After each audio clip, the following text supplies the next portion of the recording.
All right, today we have another episode from the archives with one of my incredible guests. Enjoy. Welcome to the Trauma Therapist Podcast, a show about the incredible people dedicated to helping those who have experienced trauma. My name is Guy McPherson, and my mission is to raise the awareness of trauma and to inspire each of us to help those around us. All right, so welcome back to the Trauma Therapist Podcast. My name is Guy McPherson. And again, if this is your first time joining us, this is a podcast where we're really reaching out and talking to individuals who have been in the field of trauma for years, who've made significant contributions, who are masters and really passionate about helping other individuals. Today, I am very excited to introduce my guest, Sebern Fisher. Sebern, are you ready to go? I am ready to go. All right. Sebern Fisher has integrated neurofeedback and psychotherapy in her treatment of developmental trauma in adults and adolescents for the past 17 years. Prior to adopting neurofeedback, Sebern was the clinical director of a residential treatment program for severely disturbed adolescents for 15 years. While there, she introduced the understanding of the impact of attachment rupture and was the first to implement DBT in a residential setting. In April, she published her book, Neurofeedback in the Treatment of Developmental Trauma, Calming the Fear-Driven Brain with Norton. She consults and trains on the integration of neurofeedback and therapy, both nationally and internationally. All right, Sebern, just obviously a little bit about you. Take a moment before we get going here and share with our listeners just a little something personal about yourself, perhaps where you're calling from, and then we'll dive in. Well, I got into the field of trauma primarily, although without much awareness of this at the time, because of my own significant trauma history. I had avoided becoming a psychotherapist because when I was a kid, a 20-year-old in a hospital, every single patient was going to become a psychotherapist. I took a different route, ended up working in implementation of family planning, and realized as I was working with people in the family plan, who would come in for either crisis counseling or regular contraceptive counseling, that many of them were coming at a time of crisis, and that there was very little that I was trained to do to help them. So I went and got a master's degree and then shifted my focus into working with people with significant histories of developmental trauma. This term now being used, I think, increasingly widely to describe people affected from the time they are very young by very challenging and threatening circumstances in their own homes. Okay. So that's how I got into it. Okay. And we're going to get into that a little bit later. So and you're calling from Massachusetts? I'm calling from Western Massachusetts. My practice is in Northampton. Nice. Okay. So let's transition, Sebern. We start off with a quote here, a mantra. This podcast is about really getting to know you, what's inspired you and driven you. In order to do that, share with us either a quote or a mantra or something that's kind of inspired you in this journey. I've thought about this, and there have been different mantras over the course of my life. But the central one is actually a quote from my first, I'm a Buddhist meditator, and from my first Buddhist teacher, Thich Nhat Hanh. It was the very first thing that I heard him say in person. He got up on a stage, and this is in Plum Village at his retreat center in France. And it was a retreat for therapists and for traumatized vets from Vietnam. And he said, we fall back into the past, we jump ahead into the future, and in this we lose our entire lives. And I think that quote stays with me. It is true. And it's true, I think, for most of us, but I think it is particularly true for people with histories of trauma. So, first of all, I love Thich Nhat Hanh, and we're going to link him up in the show notes page. And secondly, this is an amazing quote, and it sounds like a phenomenal workshop you went to there at Plum Village. Yeah, that sounds amazing. It sounds perfect. But so we fall back into the past, we jump ahead into the future, and in this, we lose our entire lives. So Sebern, drop down a little. When did this become resonant for you?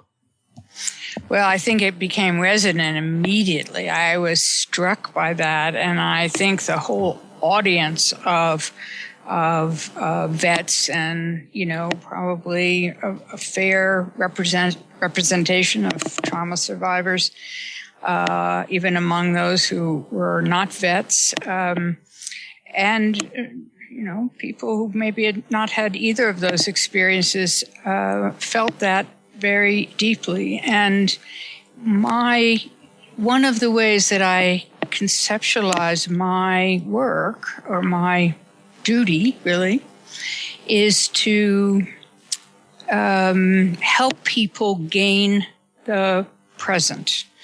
Trauma survivors, almost to a person, live in the past. They are caught in the past. They are driven by fear circuits in their brains, and those fear circuits, the amygdala being central to that, keep them, the amygdala has no timestamp on it. So whatever was ever dangerous to you will continue to be dangerous to you until you can work that through. And that's the trap that traumatized people are in. So this is this guides my work today, and it guides my practice, my own personal practice as well. Mm-hmm. I love that. So my duty is to help people gain the present. And of course, as you said, many traumatized individuals kind of live in the past. And I'm really excited to, as we move on here in this interview, hear you share about how you work with individuals to, gain the present in a sense. Moving on, we at the onset here, you talked a little bit about how you got into the specialization of trauma. Let's kind of focus in and put a magnifying glass on that topic right now. This podcast, again, is about highlighting your journey. People get into this field for a number of reasons. You and I were talking before we started recording about my experience with my brother coming back from Iraq and with PTSD. And I just wanted to find, I was just so excited about talking to him, getting to hear about his experiences in the SEALs, and just pestering him. I keep using that word because that's what it is. And as I talk about it, I'm ashamed to say that, but that's what I did. And, part of doing this podcast is hopefully coming back and correcting that. But break it down for us, Sebern. What led you into this field of trauma? Well, perhaps in a similar but more direct way, it was personal. I have a history of developmental trauma. I spent some considerable time as a young adult in different mental institutions, and I spent a lot of time in psychotherapy. And the whole time, really, I benefited, for the most part, not entirely, but for the most part, from the therapeutic relationships that I had, and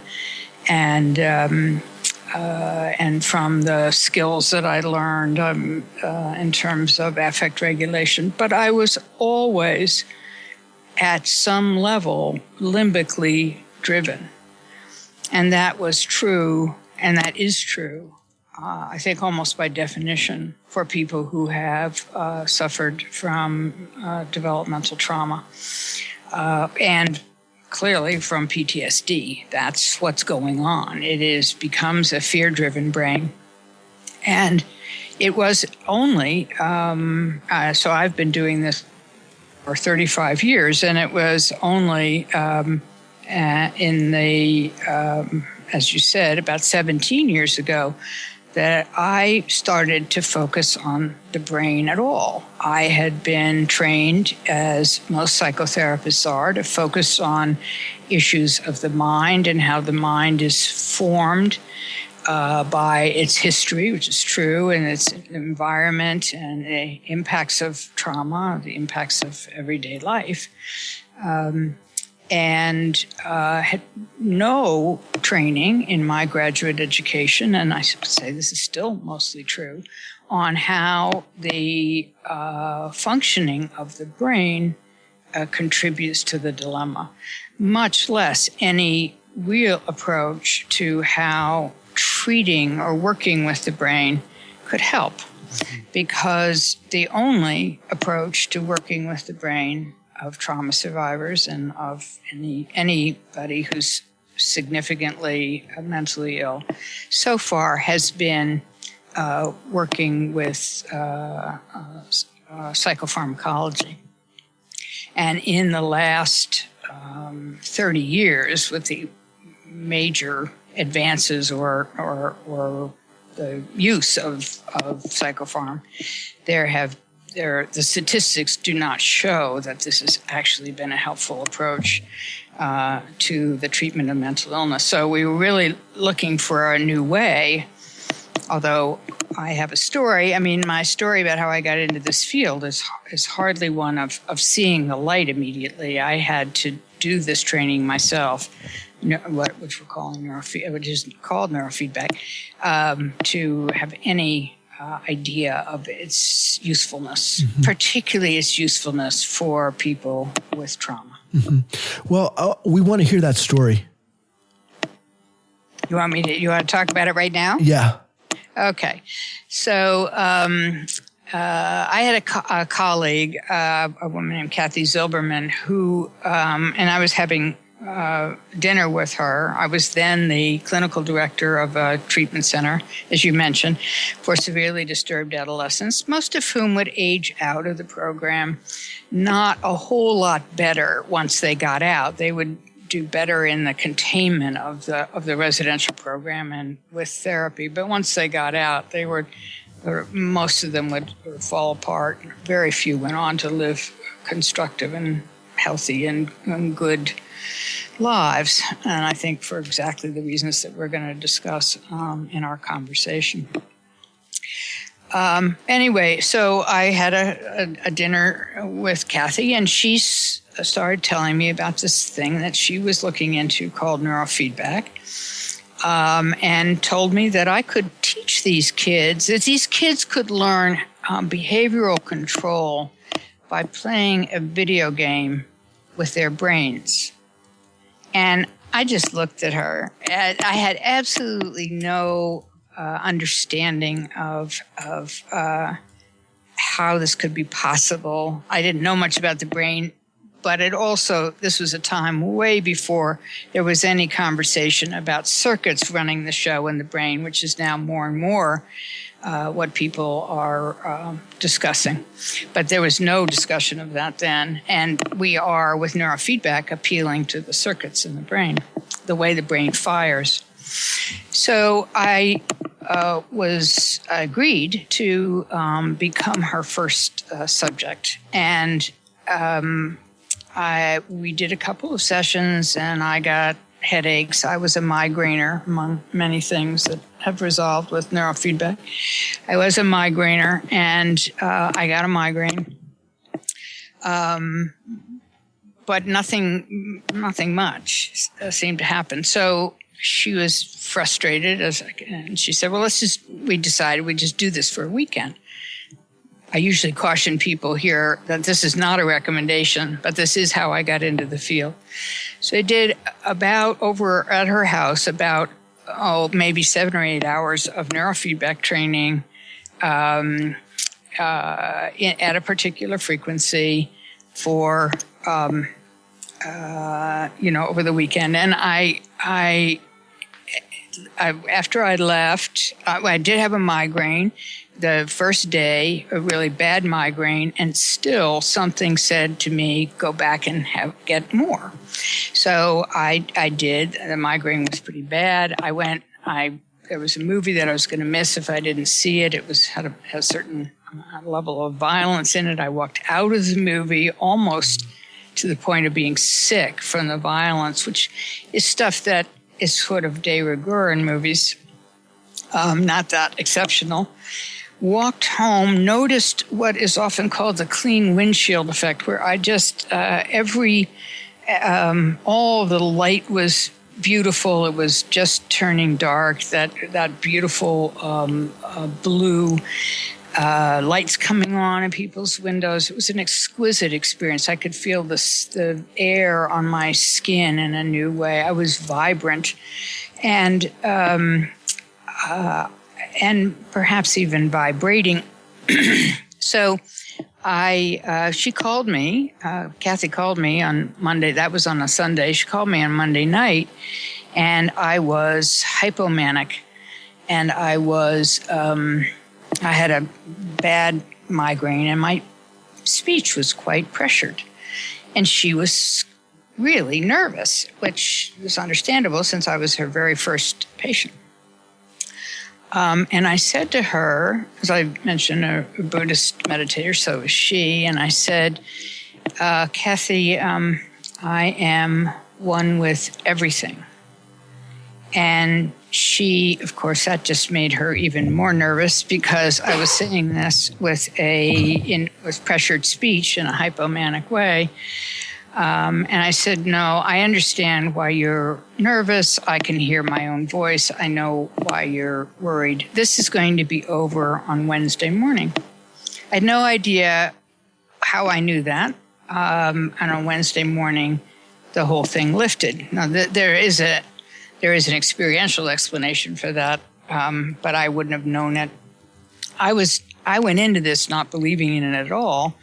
And now, as I got clearer on my experience in Western non-Dharma terms, I realized that what had happened is that I had the background level of ambient fear that I lived in all the time, 24/7, was greatly reduced.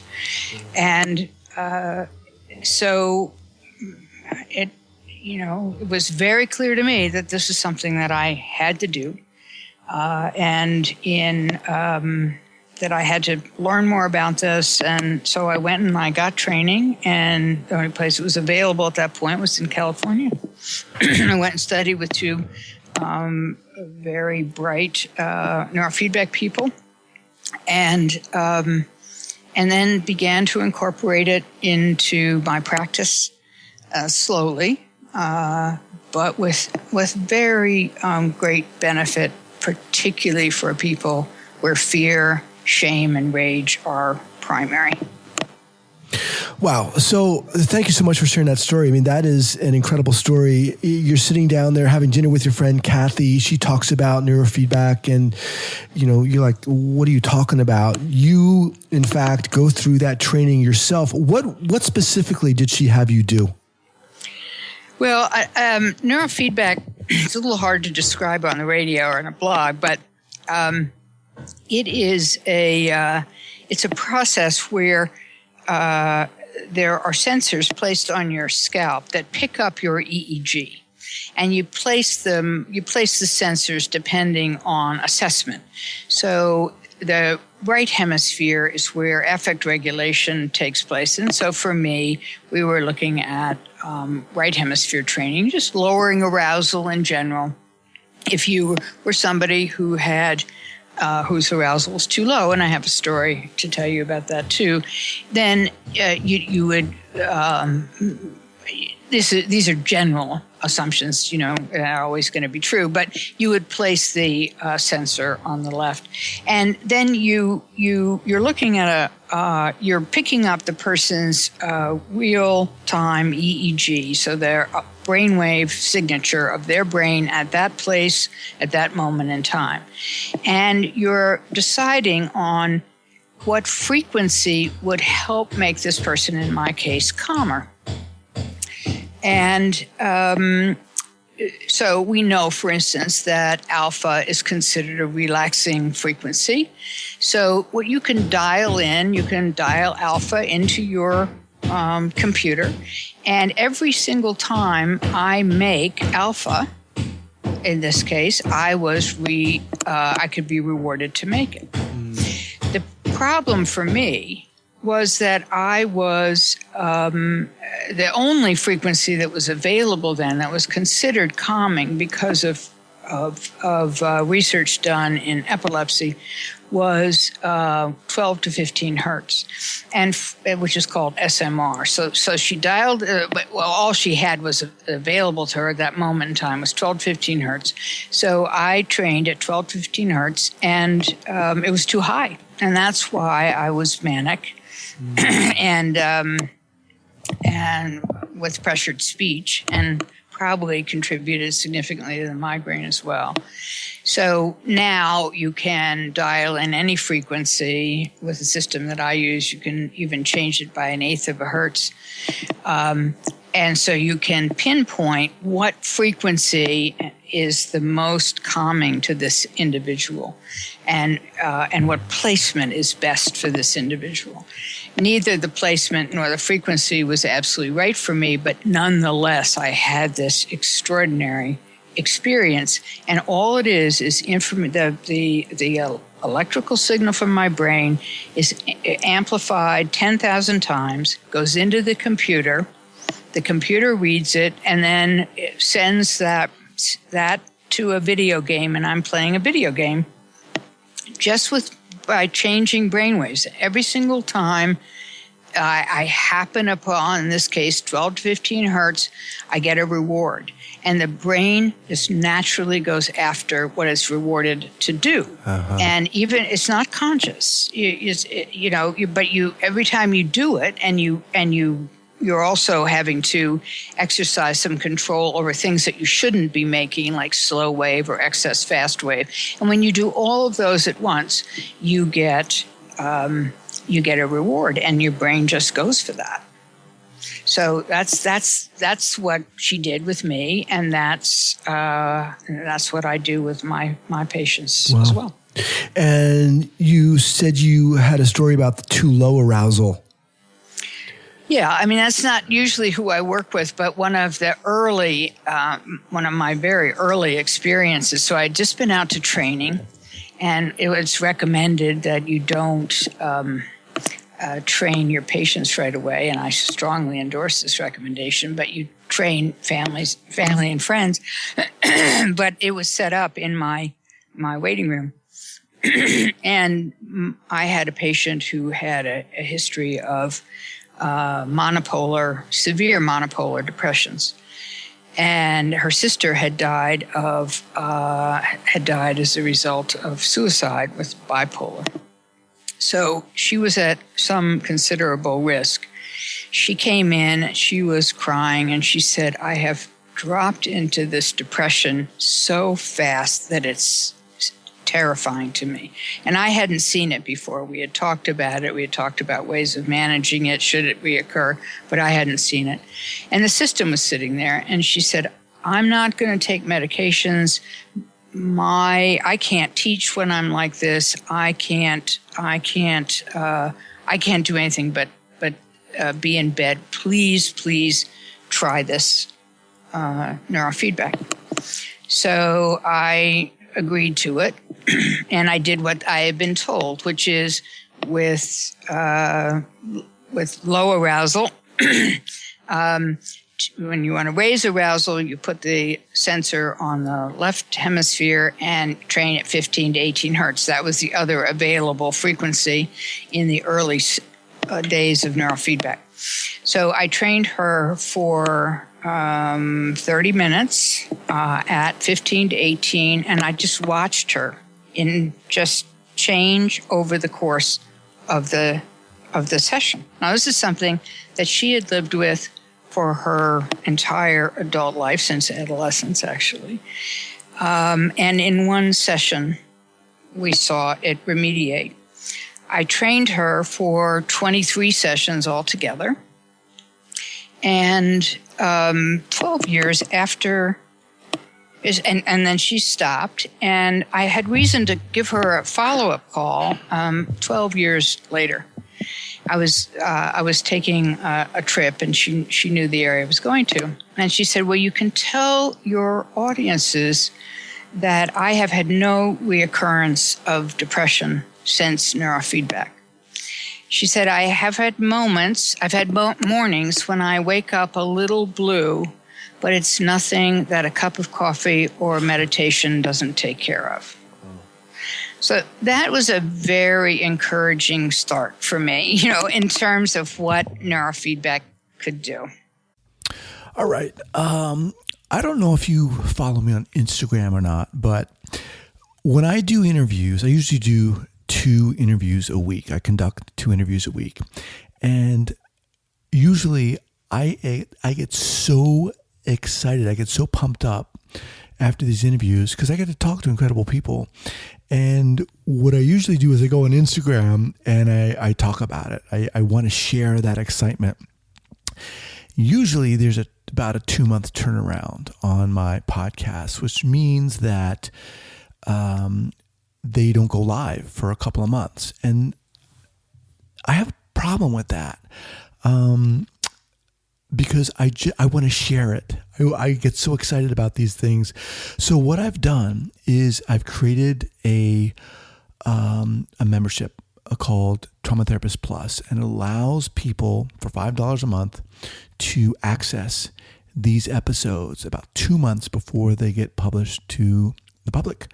And you can also listen ad-free, which is really cool. So if you're interested in that, if you're interested in listening to episodes before they get released to the general public and also listening ad-free, check it out. You can access it by going to Apple Podcasts and just clicking on any of the episodes that has a plus, P-L-U-S, before it.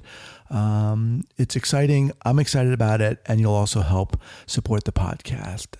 Thank you so much for being a listener. I really appreciate it. Take care. I should say, my God, these stories are phenomenal. I mean, just really. Yeah, and now let me just say, too, it's very important that I say that is the kind of thing where you feel you're very lucky to have, because if I had a patient that is more typical with depression, it doesn't go like that. It's slower. You have to look around more for frequencies. You have to, it's harder. But it was just a very encouraging first case for me, and she was truly my first case. Yeah.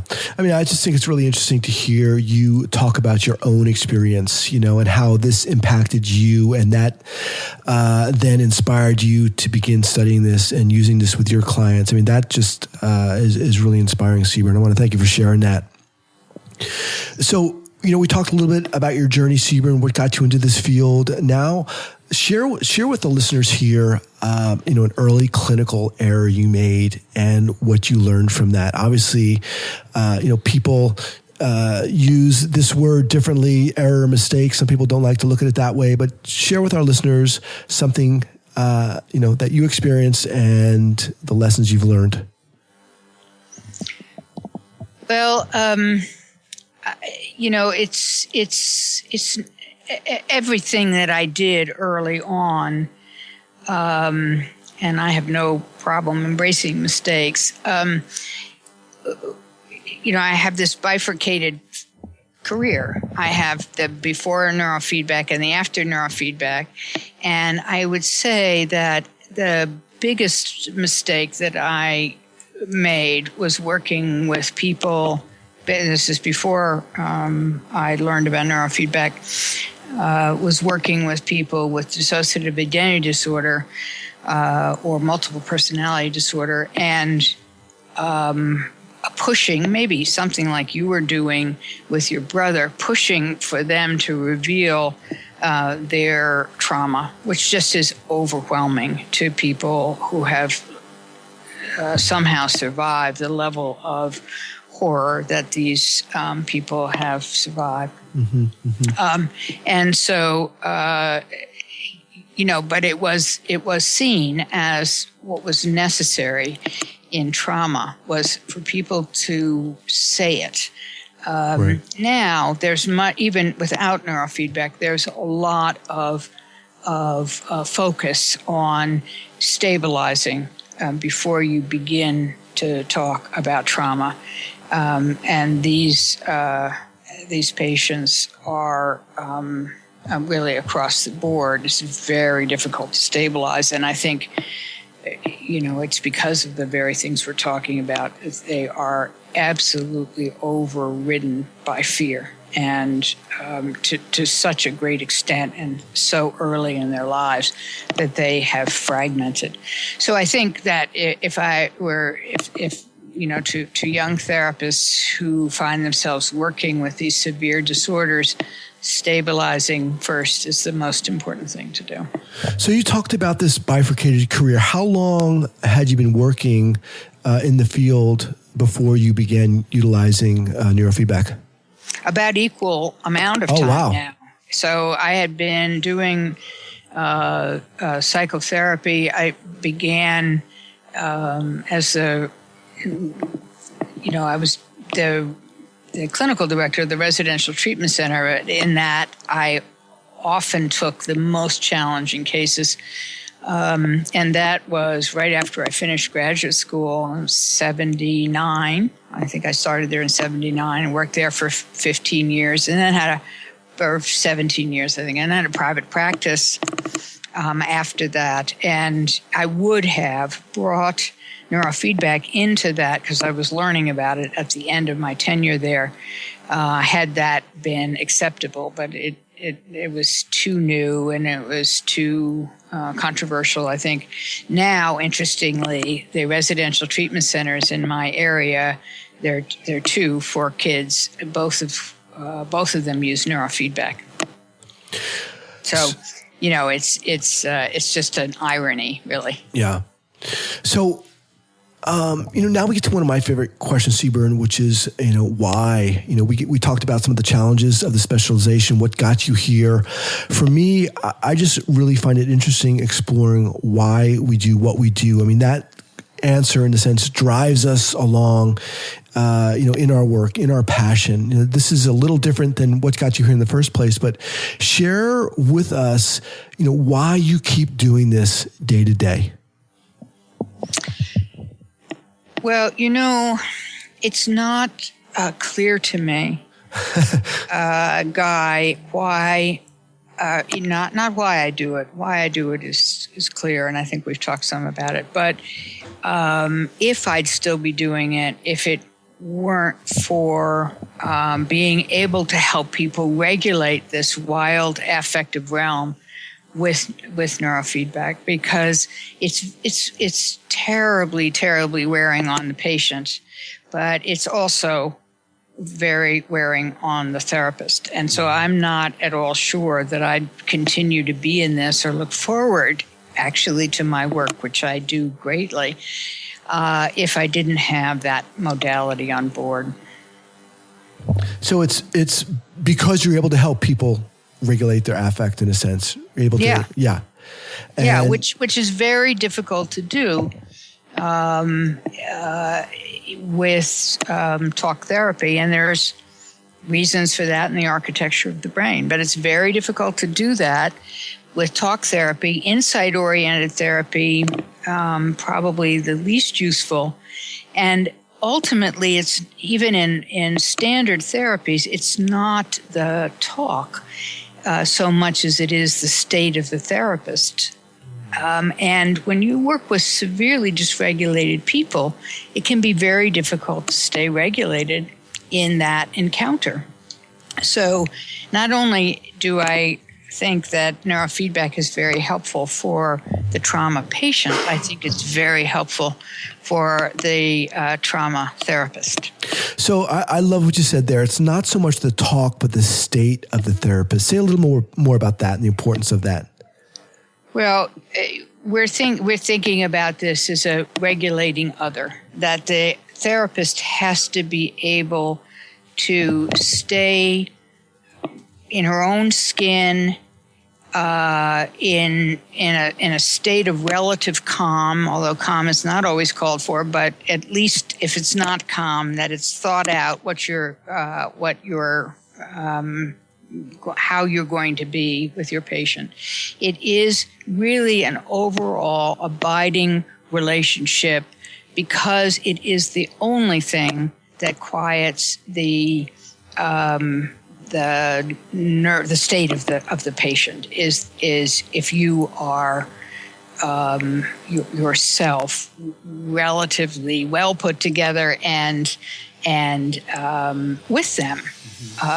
And it's not so much how clever you are, how much you understand of the patient's dilemma, although of course that's very important, but mostly I think it has to do with, how contained and containing you can be of a wild affective experience on the part of the patient. And if you can't, if their affect wins the day, then the therapy fails.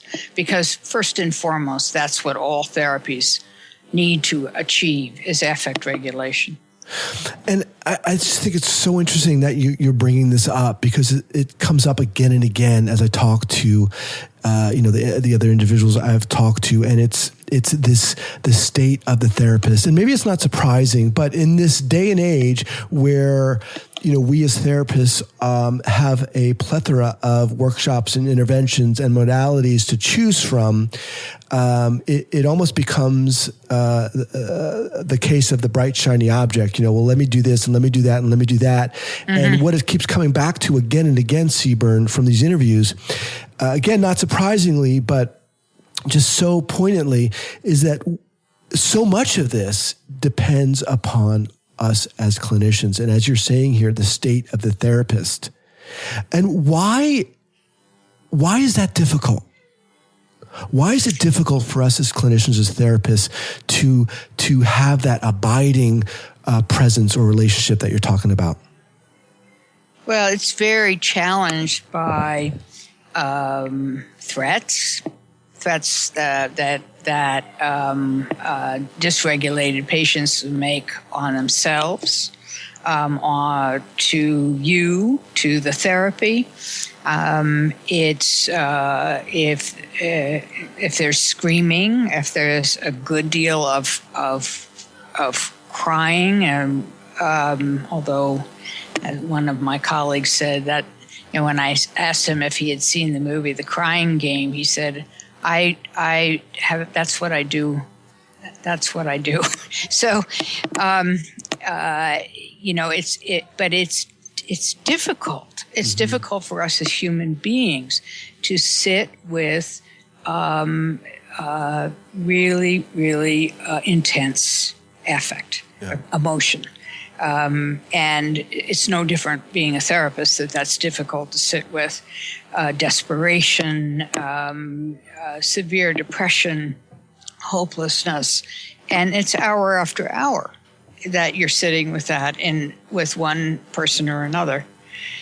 That's what's different in the way that I do my work now, because I really target that because I can. I don't just sit with it. That becomes the focus of our work with brain regulation. Sebern, many of the listeners here are experienced. Some have been doing this work for many years. Some are just getting into the field of trauma. Some therapists have been working and really don't realize that they've been working with individuals who have been traumatized. But you've been obviously doing this for a while. What advice would you have for individuals who are just beginning their education into trauma-informed treatment? Well, it's not going to surprise you, given the tenor of what we've talked about so far. But I think that in most graduate programs, there is much too little training, education about the brain, and that we had, I think, at the end of the last century, what was called the decade of the brain. Well, I think we're in the century of the brain, and that there's been this disconnect between the brain and the mind that it produces. I mean, the brain is the infrastructure of mind, and we keep trying to deal with the way that it gets manifest in emotion and in thought disorders or distortions. So for new therapists coming on, and for therapists who really realize they're up against something in treating trauma, I would recommend that they begin to understand that the brain is plastic, that we have access to that plasticity, and that we have that through biofeedback, which is neurofeedback, which is, as I described it before, it's a computer-based interface which gives information on the frequency at which your brain fires, and you can shift the way that you feel. You can shift the way that you think, and you can shift the way that you behave. And the vast majority of people who are wildly dysregulated or even somewhat dysregulated don't want to live in that dysregulation. So it's not hard to get an alliance around this. So for young therapists going into this, and that they won't have to overcome the technophobia that I had to overcome, because they all know the computer.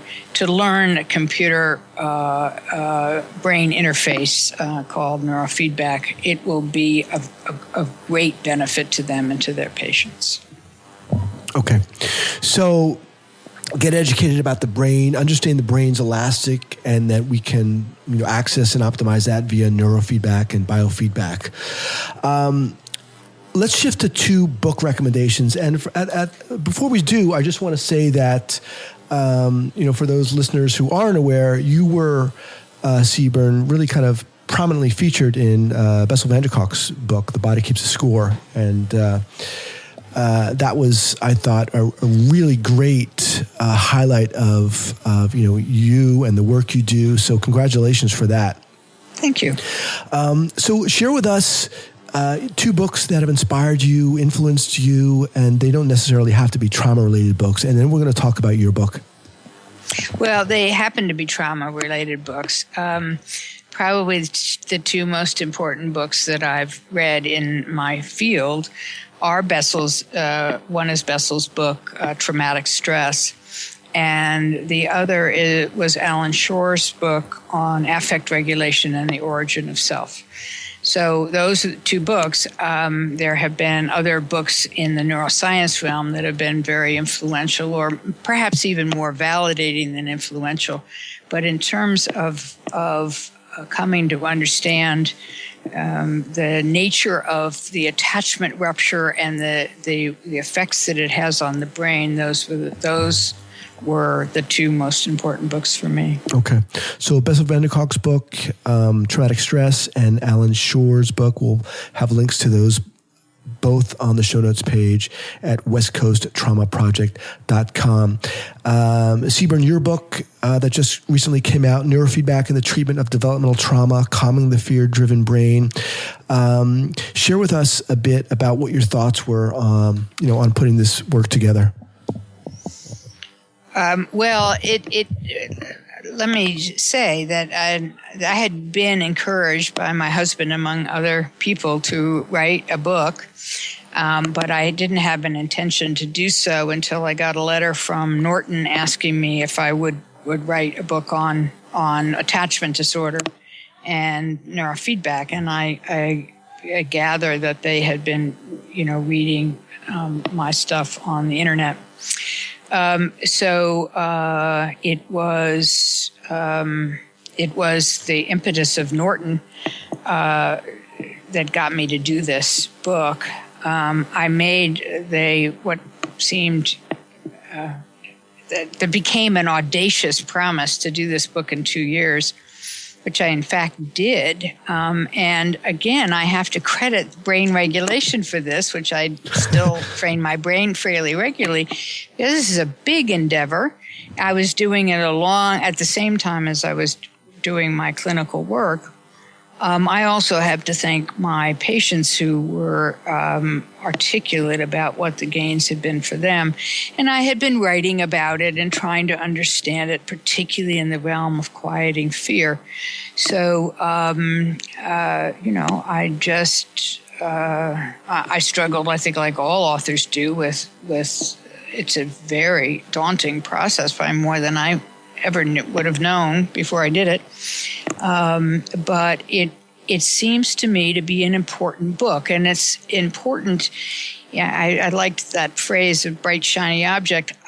I don't want neurofeedback to become a bright, shiny object. I want it to be understood as a portal into the very nature of how we are as human beings, which is that we are plastic. We can make these changes, and there is these relatively crude device or instrument that allows you to do that. And any human being can do that with the proper training. And I always recommend that people do neurofeedback not on themselves, which was my fate, but in a psychotherapy relationship, because it is to me a relational technology. It isn't useful. I would say, about Bobby Fisher, if he were to come to me and say, I want to become a better chess player, and I've had people come to me to say this, I would have said to Bobby Fisher, or I would have thought about Bobby Fisher that if I don't make him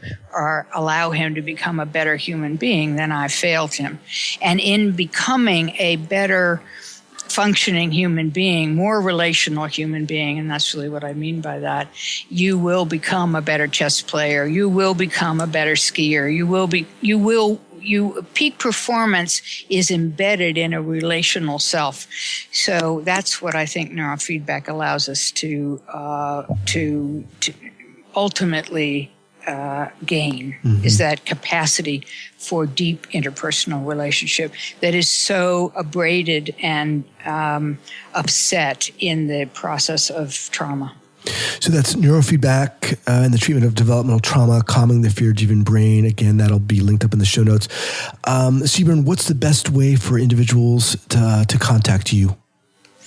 Probably through my email, which is sebern.fisher@verizon.net, or they can visit my website, feardrivenbrain.com. Okay. So sebern.fisher@verizon.net, and the website is feardrivenbrain.com. Sebern, I want to thank you so much, really for, sharing, your personal story, things that have gone on with you. And I just loved the way you took the time to talk to us about how you got into this whole field of neurofeedback and just, your passion about helping people. And it's been awesome. So thank you again for taking the time to do this. Well, it's been my pleasure, Guy. I've enjoyed this conversation. Okay. Thanks a lot. You're welcome. Take care. Bye-bye.